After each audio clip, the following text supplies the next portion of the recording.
Well, kembali lagi di channel Cerita Kita channel kesayangan kita semua. Kali ini kita akan ngalur cerita spoiler I Have 90 Billion Leaking Gold. Yang belum subscribe silahkan subscribe dulu biar tidak ketinggalan updatean video terbaru. Oke, tanpa berlama-lama, mari kita mulai videonya.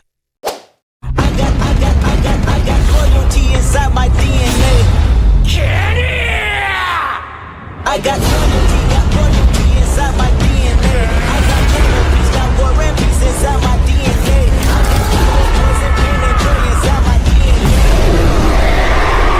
Bunga kampus mentraktir seluruh mahasiswa, tapi saat membayar, dia malah menyuruhku. Kupikir aku bisa mempermalukan orang payah ini di depan semua orang, tapi aku malah langsung mentransfer 100.000. Matanya terlihat terkejut. Apa dia anak orang kaya yang menyamar? Berpikir untuk memerasku lagi. Dia menarikku ke toko tas bermerek. Ku hanya ingin melihat ketulusanmu.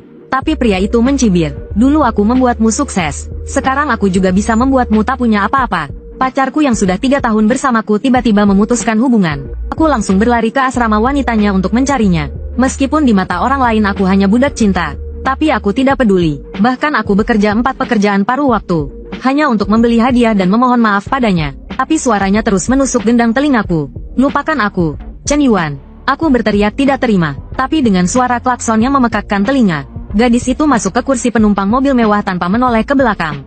Pria berambut pirang di dalam mobil menatapku dengan jijik. Tapi aku hanya bisa menatap kosong lampu belakang mereka yang pergi. Saat air dingin membasahi tenggorokanku, hatiku masih belum mengerti. Mengapa ketulusan harus dikhianati? Apakah salah menjadi orang yang baik? Tapi saat itu, terdengar suara di telingaku. Sistem domba terkuat berhasil terikat. Aku menatap panel emas yang tiba-tiba muncul dengan bingung. Terdengar suara omelan dari sampingku. Seorang gadis berambut putih berpakaian terbuka menatapku curiga. Kenapa kau terus menatapku? Aku hendak menjelaskan, tapi informasi pribadinya terpampang jelas di mataku. Ternyata tingkat kesukaannya -50. Dan jika tingkat kesukaan target mencapai 95, dia akan menjadi pengikut setiaku. Tanpa memberiku waktu untuk berpikir, sebuah kartu hitam muncul di tanganku. Meskipun 900 miliar ini hanya bisa digunakan untuk wanita. Melihat bunga kampus di depanku, aku tahu ini kesempatan untuk menguji sistem domba ini. Tapi setelah aku mengajaknya makan, matanya penuh dengan rasa tidak suka. Sebagai bunga kampus, dia tidak kekurangan penggemar. Jumlah pria yang mengejarnya bisa mengelilingi lapangan 2,5 kali. Hari ini aku akan mempermalukannya. Dia langsung mengangkat ponselnya. Aku ingin mentraktir semua teman yang hadir camilan. Maukah kau membayarnya untukku? Tapi sedetik kemudian, ponselnya berbunyi. 100.000 telah masuk ke dompetmu. Suasana menjadi hening sesaat. Gadis itu membelalakan matanya karena terkejut. Pria berambut kusut di depannya ini sama sekali tidak terlihat seperti orang yang punya 100.000. Boleh minta kontakmu, tapi kau harus ikut aku dulu. Gadis itu menggenggam tanganku dengan alami. Tapi setelah sampai di tempat tujuan, aku baru sadar. Dia jelas ingin memperlakukanku seperti orang bodoh. Tapi tindakannya justru sesuai keinginanku. Lagi pula, aku memang ingin menguji sistem domba ini. Tapi saat aku masuk ke toko, sesosok tubuh yang kukenal menarik perhatianku. Itu adalah mantan pacarku, Lin Sutong. Saat ini dia sedang memamerkan tas di depan pria kaya itu. Dan saat tatapan kami bertemu, terpancar emosi yang tak terlukiskan di matanya. Aku menundukkan pandanganku dengan sedih. Dulu aku menyukainya selama 3 tahun. Tapi dia hanya menganggapku sebagai sumber uang. Tiba-tiba, sang primadona sengaja merangkulku. Dia melirik Chen Sutong dengan genit. Mantan pacar, sepertinya aku datang di waktu yang salah. Tidak, kau datang di waktu yang tepat. Pilihlah hadiahmu. Dia berbalik dan bertanya pada pelayan toko. Apakah tas edisi terbatas musim semi masih ada? Ya, tinggal 1. Tapi wanita ini sedang mencobanya. Alis Lin Sutong terangkat. Siapa wanita di sampingnya? Tapi dia tetap harus bermanis-manis pada si rambut pirang. Jun Kaige, ulang tahunku sebentar lagi. Pria itu hanya tertegun. Bukankah kau baru saja ulang tahun? Itu ulang tahun Imlek. Aku masih punya ulang tahun Masehi. Bagaimana kalau kita beli bersama? Pria itu mengerutkan kening. Dengar, Sutong, kau tahu aku tidak suka wanita materialistis. Kau bukan bersamaku karena uang, kan? Wajah wanita itu memucat, tapi Sulele langsung merebut tas itu. Maaf, kalau kau tidak membelinya, aku yang akan membelinya. Aku juga tidak banyak bicara dan langsung mengeluarkan kartu hitamku. Rasa suka primadona kepadaku langsung naik 60 poin. Hatiku juga sangat gembira. Dengan kecepatan ini, menaklukkan primadona tidak akan butuh waktu lama. Hanya saja jumlah cashbacknya terlalu sedikit. Bisikan para pelayan terdengar. Kenapa ada orang yang terlihat seperti anak orang kaya tapi begitu pelit? Benar-benar tidak bisa menilai buku dari sampulnya. Lin Sutong menundukkan kepalanya dalam diam. Tidak ada yang tahu apa yang dia pikirkan. Tapi yang dia dapatkan hanyalah ejekan dari primadona. Selera beberapa orang dalam menilai orang benar-benar buruk. Belum selesai bicara, dia merangkul lenganku. Terima kasih, sayang. Sayangku baik sekali. Tapi Lin Sutong yang biasanya angkuh. Kini air mata mulai menggenang di matanya. Ku tahu di matamu aku hanyalah. Teringat pesan yang pernah dikirim pria itu padanya. Dia hanya bisa menyembunyikan kata-kata di hatinya. Tapi sekarang perasaan ini, seperti barang milik pribadinya direbut orang lain. Dia mendorongku dengan keras, tapi hatiku tak bergeming sedikit pun. 3 tahun pengorbanan, tapi kau hanya menganggapku seperti anjing, dan rela menjadi mainan pria kaya. Tapi suara sistem terdengar di telingaku. Lin Sutong ditetapkan sebagai target penaklukan nomor 2. Aku tahu betul prinsip jangan kembali pada yang telah berlalu. Tapi primadona itu tersenyum genit. Sayang, kita mau kemana selanjutnya? Kemana? Tentu saja belanja lagi. Kau tidak puas hanya dengan 1 tas, kan? Aku menunjuk ke sekitar Givenchy. Kecuali 2 ini, bungkus semuanya dan bayar. Sementara si bunga kampus, dengan tas belanja besar dan kecil, matanya dipenuhi kekaguman. Namun, matanya menunjukkan kekhawatiran. Kalau begini terus, apartemenku tidak muat lagi. Kata-kata pria itu hampir membuatnya terkejut. Tidak masalah, aku belikan kamu apartemen lagi. Astaga. Baru pertama kali bertemu sudah merepotkanmu seperti ini. Aku hanya bercanda, melihat tingkat ketertarikannya turun 5 poin. Aku sadar aku pasti membuatnya takut. Setelah berpikir sejenak, aku mendekatinya lagi. Sulele, mahasiswa tahun ketiga di Institut Seni. Tinggi 165 cm. Berat 49 kg. Zodiak Virgo. Suka menonton film horor. Takut berjalan di malam hari. Jika aku tidak benar-benar menyukaimu, mana mungkin aku berani begini?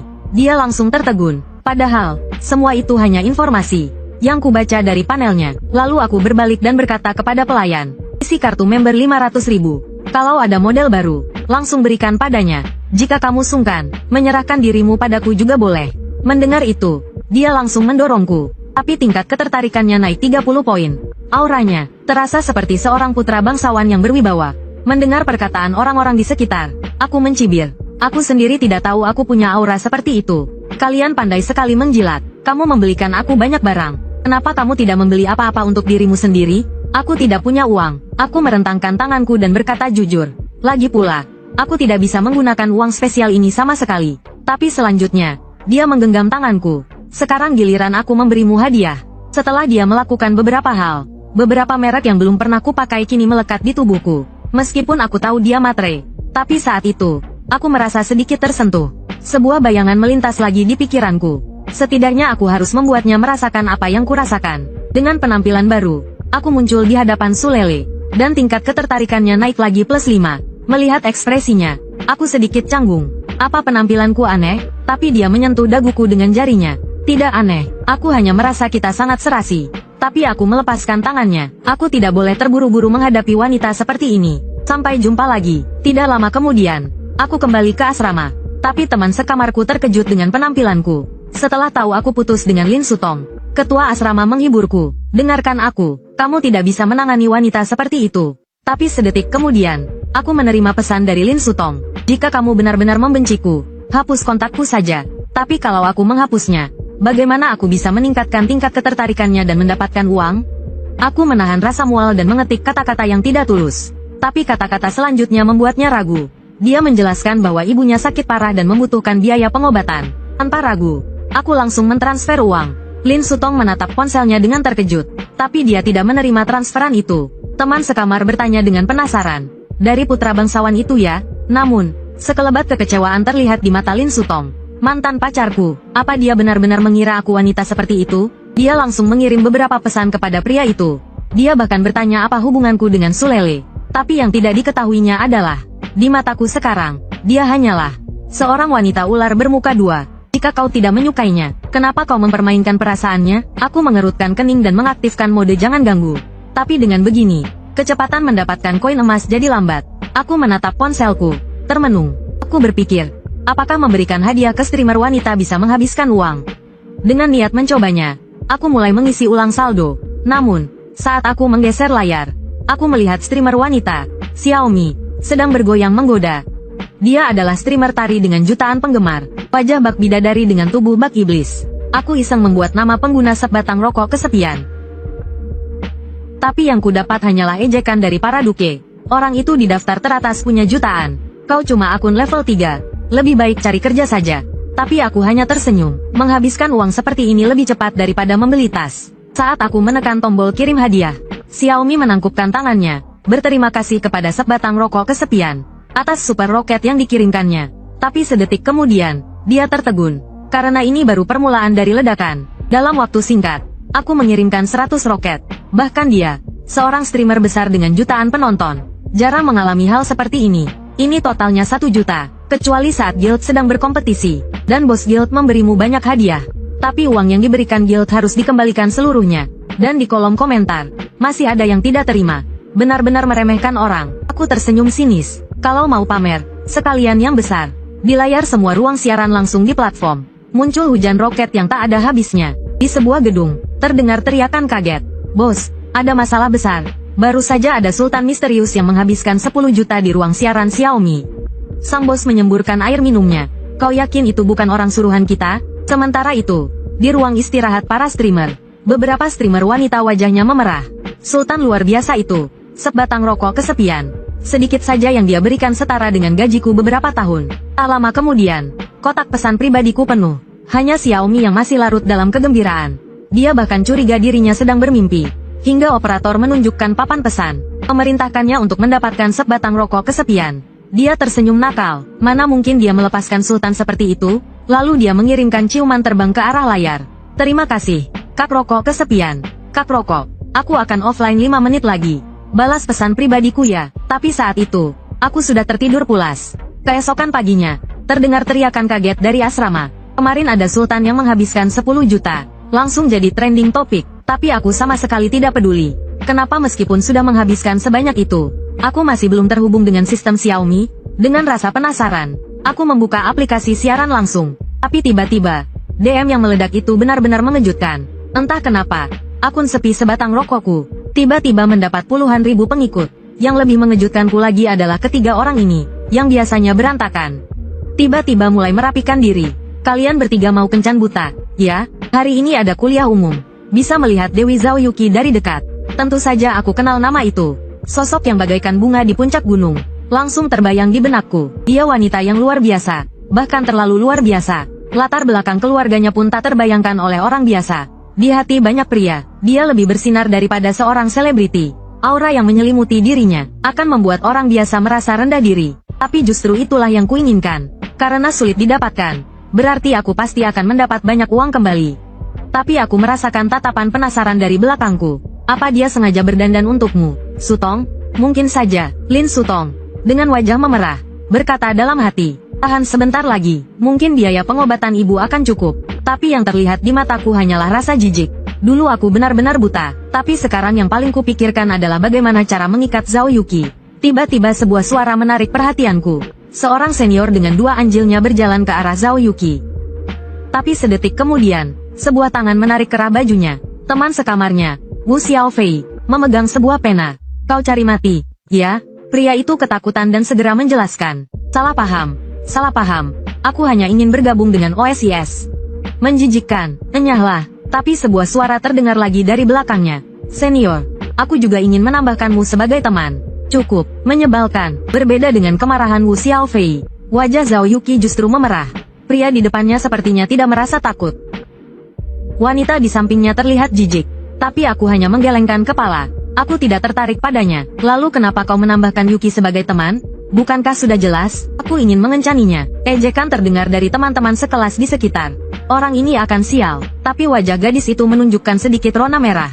Baiklah, ku scan kodemu. Suasana kelas langsung hening. Bagaimana mungkin Dewi yang dingin itu tiba-tiba bersikap sedemikian proaktif terhadap seorang mahasiswa yang tidak dikenal? Tapi mereka tidak tahu bahwa sejak kecil dia telah bertemu berbagai macam pria yang ingin mendekatinya.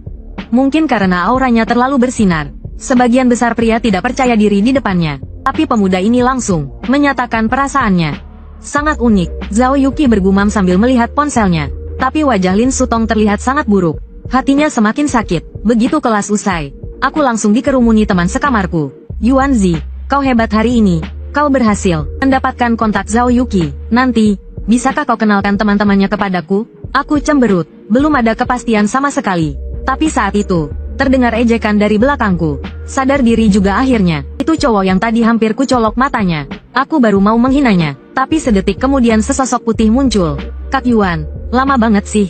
Aku nungguin dari tadi. Lihat gadis cantik yang datang. Semua orang tercengang. Sepertinya aku tak perlu membalas. Gadis itu cemberut malu-malu. Bajuku nggak bagus ya, padahal kamu yang beliin loh. Aku langsung meraih tangannya. Mana ada baju secantik orangnya. Melihat kemesraan kami, pria tadi ingin menangis. Dia tak mengerti apa kurangnya dia. Tapi sedetik kemudian, tangisan memotong keluhannya. Apa aku yang salah? Air mata Linsu terus mengalir.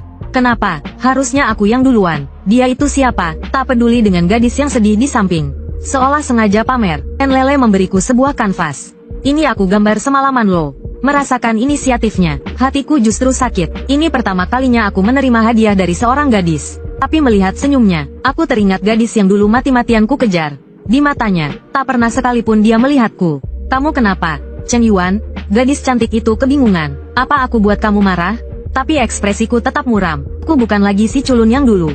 Kenapa kasih aku ini? Tak ada emosi di mataku.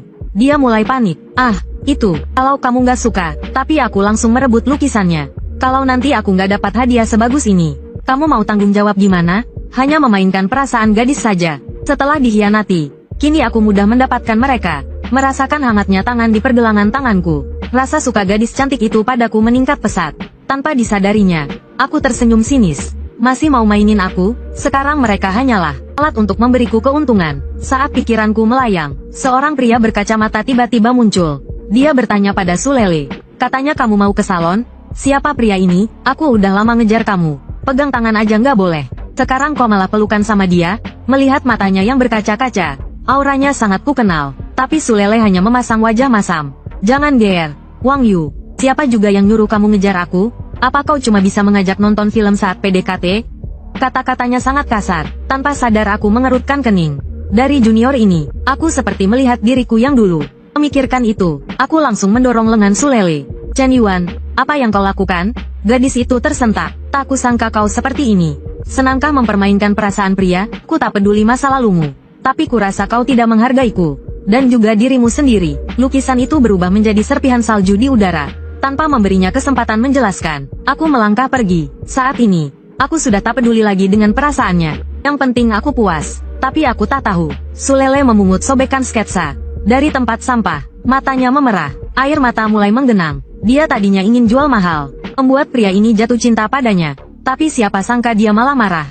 Dia tiba-tiba merasa sakit hati. Air matanya tak terbendung. Mungkin dia sendiri tak menyadari bahwa pikirannya penuh dengan Chen Yuan. Hanya karena orang tuanya berhutang 50 juta. Gadis tercantik di kampus berencana menjual dirinya padaku. Kukira hidupku akan berakhir begitu saja. Tapi pria itu malah memberinya 500 juta. Saat notifikasi transfer masuk, dia hanya bisa tergagap melihat ponselnya. Ini jumlah uang terbanyak yang pernah dilihatnya. Mengenang semua perbuatannya beberapa hari lalu. Bagaimana aku bisa membalasmu, Chen Yuan? Ternyata tadi malam aku telah menamparkan wajah cinta pertamaku. Chen Yuan yang mencintaimu sudah mati. Kau yang memilihnya. Saat aku kembali ke asrama, sudah lewat tengah malam. Teman sekamarku bermain game seperti biasa. Sedangkan aku berhenti di depan cermin. Sepertinya setelah pertarungan tadi, poin atribut telah mengubah tubuhku. Bahkan tubuhku menjadi lebih kuat. Seandainya aku bisa membalas dendam pada lebih banyak dewi. Tapi lamunanku terputus oleh dering telepon. Gadis tercantik di kampus menelepon tengah malam. Apa dia punya cara baru untuk menjebakku? Tapi dari telepon terdengar suara tangisan. Aku tak tahu harus bagaimana. Chen Yuan. Ternyata keluarganya tidak miskin, tapi ayahnya berjudi dan berhutang banyak. Keluarganya yang kaya raya jatuh miskin. Dia pun harus pindah ke rumah kontrakan di pinggiran kota. Dia memohon bantuan pada teman dan anak orang kaya. Tapi tak ada yang mau membantunya. Suaranya terbata-bata. Bisakah kau pinjamkan aku 50 juta? Aku janji akan mengembalikannya. Aku hanya menjawab, beri aku nomor rekeningmu. Ponsel Sulele hampir jatuh. Bagaimana dia bisa langsung mau meminjamkan uang tanpa bertanya? Tapi dia tetap buru-buru mengirimkan nomor rekeningnya. Keterangan transaksi. Wajahnya langsung membeku. Kak Yuan, apa kau salah transfer? Jumlahnya 5 juta loh. Gak apa-apa, cuma kelebihan 01. Tiba-tiba, terdengar suara jeritan dari earphone ponselku. Melihat angka rasa sukanya yang terus naik di panel sistem. Apa yang terjadi? Saat itu, dinding keras di hati Sulele mulai runtuh. Ini uang yang mustahil bisa ia kumpulkan. Aku pasti akan membalas budimu, Kak Yuan. Tapi aku malah cemas melihat panel sistem. Masih kurang sedikit untuk mencapai 95 poin rasa suka. Susah sekali menaklukkanmu. Keesokan paginya, di bawah asrama pria, seorang wanita dengan tubuh seksi membawa sarapan yang tampak lezat. Sudah menunggu selama 15 menit, tapi saat orang-orang di sekitarnya mulai berbisik, kemunculan seorang pria membuatnya panik. Wajahnya memerah. Chen Yuan, ini sarapan untukmu. Ayo kita kuliah bersama. Sebelum aku sempat menjawab, seorang gadis cantik lainnya datang. Kak Chen Yuan, aku bawakan sarapan untukmu. Suaranya yang manja, membuat para pria di sana hampir lemas. Chen Lele melirik Lin Sutong, dan tatapannya menunjukkan rasa permusuhan yang kuat. Tapi semakin banyak pria yang berkumpul di bawah. Apa-apaan ini? Kenapa dua primadona kampus memperebutkan pria ini? Tapi saat itu, Zhao Yuki, wanita tercantik di Fakultas Sastra, menerobos kerumunan. Dengan langkah ringan, dia berjalan ke arahku, dan berkata, ini bihun untukmu. Semua pria di sana langsung terpaku. Begitu pula kedua gadis cantik itu. Kenapa wanita itu juga datang? Suasana menjadi aneh. Aura persaingan antar gadis semakin kental. Aku menerima sarapan dari Zhao Yuki, karena hari ini aku ingin makan yang pedas. Tatapan kedua gadis lainnya langsung berubah menjadi muram. Di mata mereka, bukan Zhao Yuki yang kalem yang mereka lihat, melainkan iblis pemakan manusia yang bisa mengalahkan mereka dalam sekejap. Tapi Zhao Yuki melakukan hal yang lebih berani.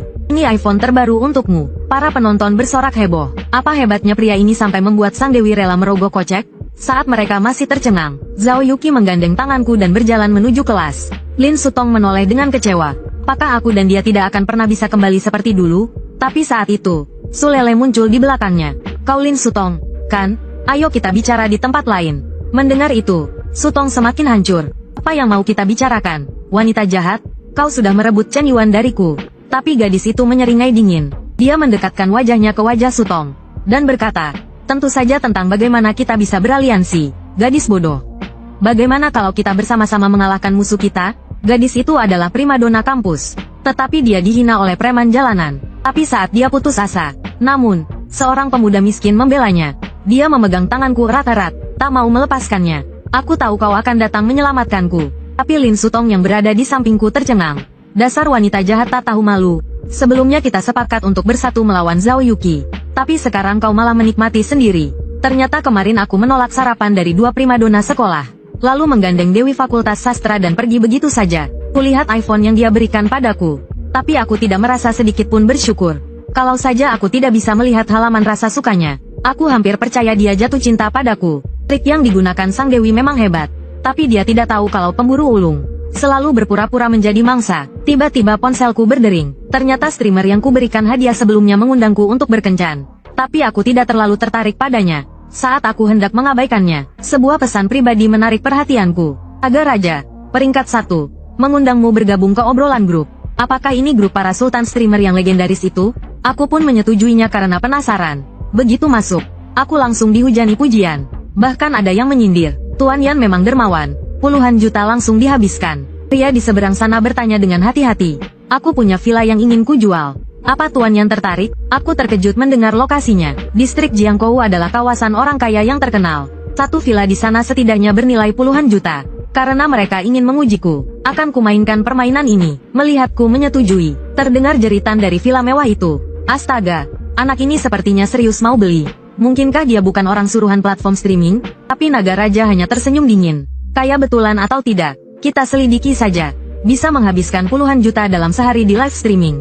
Mungkin saja dia akun kecil Tuan Niao. Tapi aku punya rencana lain. Aku akan memanfaatkan pembelian ini untuk meningkatkan rasa suka Zhao Yuki. Saat ku bawa dia ke kawasan villa, seorang pria botak langsung menarik perhatianku. Saat melihat penampilanku, dia tampak bingung. Kok Tuan Yan masih sangat muda? Mungkinkah dia anak orang kaya yang menyembunyikan identitasnya? Berniat menipuku. Dia mulai menjelaskan dengan antusias. Luas villa ini 2000 meter persegi. Perabotannya pun impor dari Italia. Zhao Yuki tampak terkejut. Villa semewah ini pasti harganya puluhan juta, kan? Kupotong basa-basi pria itu. Langsung sebutkan saja harganya. Dia terpancing, berniat memberiku ruang untuk menawar. Tuan Yan, sejujurnya, villa di lokasi sebagus ini biasanya 60 juta. Aku menggeleng kecewa. Si botak langsung panik. Seharusnya aku tidak menyebutkan harga setinggi itu. Anak orang kaya, memang sulit ditipu. Tapi kalimatku selanjutnya langsung membuatnya terdiam. Tidak kusangka semurah itu. Iki, menurutmu kita harus membelinya? Tidak. Zhao Yuki langsung salah tingkah. Ah, ini tidak ada hubungannya denganku. Tapi pria di depanku bersikap sangat santai. Rumah ini memang kubeli untukmu. Pria botak itu langsung berkeringat dingin. Siapa sebenarnya orang ini? Gadis itu juga tiba-tiba menjadi sedikit panik. Meskipun dia berasal dari keluarga kaya, dia belum pernah melihat hadiah sebesar ini. Jangan-jangan dia mau menculikku ke Myanmar untuk mengambil ginjalku? Suaranya sedikit gemetar. Ini rasanya kurang pantas. Kita baru kenal. Aku tidak bisa menerimanya. Tapi sedetik kemudian, tangan kecilnya digenggam. Aku punya banyak properti. Aku ingin mendaftarkan satu atas namamu. Aku juga berharap bisa memberimu sebuah rumah. Wajahnya langsung memerah. Hanya dalam 10 menit, dia sudah memikirkan nama untuk anak-anak kami. Tapi yang tidak diketahuinya adalah, aku hanya ingin meningkatkan poin reputasiku di sistem. Ting yang begitu hebat, dunia perfilman berhutang piala Oscar padaku. Dengan suara kartu yang digesek, aku membawanya pergi dari rumah mewah itu tanpa menoleh ke belakang. Dan pria botak di belakangku bergumam dalam hati. Dengan kekayaan Tuan Yan, dia masih naik taksi untuk berolahraga. Apakah ini yang disebut semakin kaya semakin rendah hati? Tapi mereka tidak tahu, uang bucin ini tidak bisa kugunakan sendiri. Dan alasan aku naik taksi hanya karena aku tidak punya mobil. Tapi gadis di sampingku sudah tergila-gila padaku. Dia baru saja mengatakan hal yang begitu memalukan. Selanjutnya, dia pasti akan menyatakan perasaannya padaku. Dia begitu lembut dan perhatian. Di mana kita harus mengadakan pernikahan kita nanti ya? Tapi sedetik kemudian, suaraku menyadarkannya. Kita sudah sampai di kampus. Dia menjadi sedikit bingung. Chen Yuan, kau tidak turun? Tapi pantatku seperti terpaku di kursi. Aku sudah janjian main game dengan teman sekamarku. Kau pulang saja sendiri. Saat sopir menginjak pedal gas, hanya dia yang tertinggal kebingungan. Tidak mungkin. Bagaimana bisa begini? Mana pernyataan cintanya? Tapi hatiku sangat jernih. Aku bukan lagi pemuda bucin yang dulu. Kau hanyalah alat bagiku untuk mendapatkan poin. Tapi baru saja aku masuk warnet, teman sekamarku langsung mengeluh padaku. Melihat mereka seperti kalah game, aku bersiap untuk bermain. Saat menoleh, aku melihat sosok yang familiar. Primadona kampus tersenyum padaku di meja resepsionis. Kak Yuan, kenapa kau di sini? Ternyata ayahnya yang memiliki jaringan warnet ini. Berkat aku juga, dia bisa melunasi hutang keluarganya. Sangat berbeda dengan sikapnya yang sombong sebelumnya. Melihat kedatanganku, dia menjadi panik. Aku akan mentraktirmu minuman. Maukah kau bermain game denganku? Tapi saat itu, suara keras di belakangku mengejutkanku. Kau putri palsu, kan? Kapan ayahmu akan membayar hutangnya pada kami? Sulele menjadi sedikit kesal. Terakhir kali sudah dibayar 5 juta. Apalagi yang kalian mau? Tapi preman di depannya terus mendesaknya. 5 juta itu pokoknya. Masih ada 10 juta bunganya. Tidak mau bayar? Atau kau mau menjual dirimu? Tapi sedetik kemudian, pergelangan tangannya dicekal dengan kuat. Enyah kalau kau tak mau mati. Semua orang yang hadir tercengang. Itu kan preman. Chen Yuan pasti akan celaka. Tapi mata gadis itu penuh kepercayaan. Kak Yuan, hajar dia. Wajah preman yang memimpin menjadi sangat buruk. Kalian bengong saja, habisi bocah ini. Salah satu dari mereka bahkan mengeluarkan pisau. Tapi aku hanya menatap tajam. Poin atribut yang baru saja kubangunkan membuatku bukan lagi remaja pengecut yang dulu. Dengan beberapa tendanganku, kurang dari 10 detik, aku membuat mereka kabur terbirit-birit. Gadis itu langsung memelukku. Dia tidak bisa lagi menahan emosinya. Semua rasa sakit yang dideritanya selama bertahun-tahun pun tertumpah. Merasakan sudut matanya yang basah. Hatiku terasa hangat, meskipun saat pertama kali bertemu dengannya, kesanku padanya sangat buruk. Aku bahkan sempat berpikir dia adalah wanita matre yang tak bisa diselamatkan. Tapi setelah menghabiskan waktu bersamanya, aku menyadari dia sebenarnya hanyalah seorang gadis biasa yang rapuh. Penampilannya yang dingin, hanyalah topeng untuk menutupi hatinya yang rapuh. Tapi tiba-tiba terdengar suara di belakang kami. Sulele, dasar wanita jahat, pengkhianat, tadi bilang mau bersekutu denganku. Sekarang malah enak-enakan sendiri di sini. Primadona kampus langsung bersembunyi di belakangku. Dan aku mengenalinya. Dia adalah mantan pacarku, Lin Sutong. Pertengkaran mereka semakin sengit. Ku sedang mencari alasan untuk kabur diam-diam. Tapi saat bertengkar, Sutong tiba-tiba menangis. Kalian semua jahat padaku. Chen Yuan, apa kita benar-benar tidak bisa kembali seperti dulu? Kalau kamu suka video ini, jangan lupa klik tombol like, subscribe, dan nyalain lonceng notifikasi. Nantikan cerita seru lainnya. Terima kasih.